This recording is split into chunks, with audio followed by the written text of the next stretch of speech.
দেখতে শান্ত, সাদা, নির্মল, কিন্তু এই সাদা মার্বেলের আলো ঝলমলে সৌন্দর্যের আড়ালে লুকিয়ে আছে শত শত বছরের রহস্য। আজ আমরা জানতে চলেছি তাজমহল কি আসলে শুধু এক প্রেমের গল্প, নাকি এর ভেতরে লুকিয়ে আছে এমন সব গোপন তথ্য যেগুলো ইতিহাস কখনো পুরোটা প্রকাশ করতে পারে না। 1631 সালে মমতাজ মহলের মৃত্যুর পর গভীর শোকে সম্রাট শাহজাহান নির্মাণ করেন তাজমহল।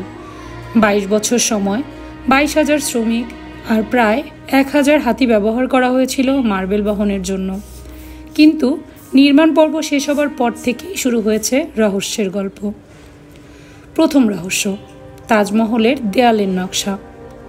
এগুলো শুধুই সৌন্দর্যের জন্য করা হয়নি বলে দাবি করেন ইতিহাসবিদরা। তাদের মতে এই জ্যামিতিক নকশাগুলোর মধ্যে লুকিয়ে আছে গাণিতিক সংকেত, স্থাপত্যের সিমেট্রি ব্যালেন্স আর মুঘলদের গোপন স্থাপত্যবিদ্যার সূত্র। এমনকি কিছু গবেষক বলেন এই নকশায় কোড করা আছে পবিত্র কোরআনের নির্দিষ্ট আয়াতের সাংকেতিক বিন্যাস। দ্বিতীয় রহস্য, তাজমহলের সিল করা ঘরগুলি। তাজমহলের নিচে মোট 22টি গোপন কক্ষ রয়েছে, যেগুলোর দরজা বহু বছর ধরে বন্ধ। ভারতীয় প্রত্নতত্ত্ব বিভাগ এগুলো বন্ধ রেখেছে স্ট্রাকচারাল রিজন দেখিয়ে। কিন্তু প্রশ্ন হলো, আসলেই কি শুধু স্থাপত্যের কারণ?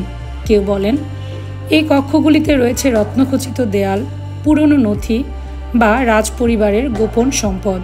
আরও একদল বিশ্বাস করেন এই ঘরগুলোতে নাকি প্রাক শাহজাহানি কোনো স্থাপত্যের চিহ্ন আছে, যা তাজমহলের মূল ইতিহাসকেই বদলে দিতে পারে। তৃতীয় রহস্য, তাজমহলের আসল সমাধি কোথায়? যে সমাধিটি আপনি দেখেন সেটি আসল নয়। দেখা সমাধি হলো সিনেটাফ, দর্শনার্থীদের দেখানোর জন্য নির্মিত প্রতীকী সমাধি। আসল কবর রয়েছে আরও নিচে, একটি ভূগর্ভস্থ কক্ষে। সেখানে সাধারণ মানুষের প্রবেশ সম্পূর্ণভাবে নিষিদ্ধ। কেন? কারণ অনুযায়ী পবিত্রতা রক্ষার জন্য। কিন্তু ইতিহাসবিদদের ধারণা আসল সমাধির নিচে এমন কিছু স্থাপনা আছে যা তাজমহলের গোপন ইতিহাসের দিকে ইঙ্গিত করে। চতুর্থ রহস্য, তাজমহলের রং বদলানো। এই মার্বেল দিনের 4 সময়ে ভিন্ন রঙে দেখা যায়। ভোরে গোলাপি, দুপুরে উজ্জ্বল সাদা আর চাঁদের আলোয় রূপালী নীলাভ। এটা নাকি শুধু আলোর খেলা নয়, মার্বেলের মধ্যে অবিশ্বাস্য রিফ্লেকটিভ উপাদান রয়েছে যা আলোকে ভেঙে ভিন্ন রং তৈরি করে। একসময় বলা হতো এই রং পরিবর্তন শাহজাহানের অনুভূতির প্রতীক, কখনো প্রেম, কখনো বা শোক। তাজমহলকে ঘিরে সবচেয়ে আলোচিত রহস্য ব্ল্যাক তাজমহল। কথিত আছে শাহজাহান নিজের জন্য ইয়ামুনা নদীর ওপারে কালো মার্বেলে আরেকটি তাজমহল নির্মাণ করতে চেয়েছিলেন। মমতাজের তাজ ছিল সাদা, নিজের তাজ হবে কালো, কিন্তু আওরঙ্গজেব এর বিরোধিতা করেন। অনেকে বলেন এই কারণে শাহজাহানকে আগ্রা ফোর্টে বন্দি করে রাখা হয়েছিল। যমুনা নদীর ওপারে ভাঙা পাথর পাওয়া যায়, যেগুলোকে ব্ল্যাক তাজমহলের ভিত্তি বলে দাবি করা হয়। পঞ্চম রহস্য, তাজমহলের পানি ব্যবস্থাপনা।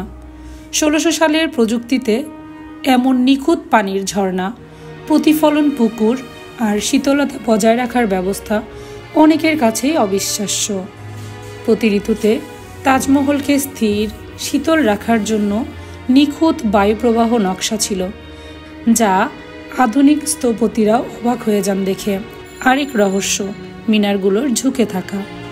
তাজমহলের 4 কোণের মিনারগুলো আসলে একেবারে সোজা নয়, সেগুলো খুব সামান্য বাইরের দিকে হেলে রয়েছে। যদি কোনো ভূমিকম্প বা বিপর্যয় ঘটে, মিনারগুলো যেন মূল মাজারের উপর না পড়ে। শাহজাহানের আমলের স্থাপত্যে এমন নির্ভুল বিজ্ঞান আজও বিস্ময়ের ব্যাপার। তাজমহল শুধু প্রেমের স্মৃতি নয়, এটা এক রহস্যময় স্থাপত্য। এখানে রয়েছে গোপন কক্ষ, অদ্ভুত নকশা, 2 দুনিয়ার সমাধি, অপূর্ব বিজ্ঞান আর অগণিত অজানা কাহিনী। সৌন্দর্যের এই সাদা মন্দিরের প্রতিটি দেয়াল, প্রতিটি নকশা, প্রতিটি ছায়া যেন চুপচাপ বলে, আমি শুধু একটি প্রেমের গল্প নই, আমি ইতিহাসের এক অমীমাংসিত রহস্য।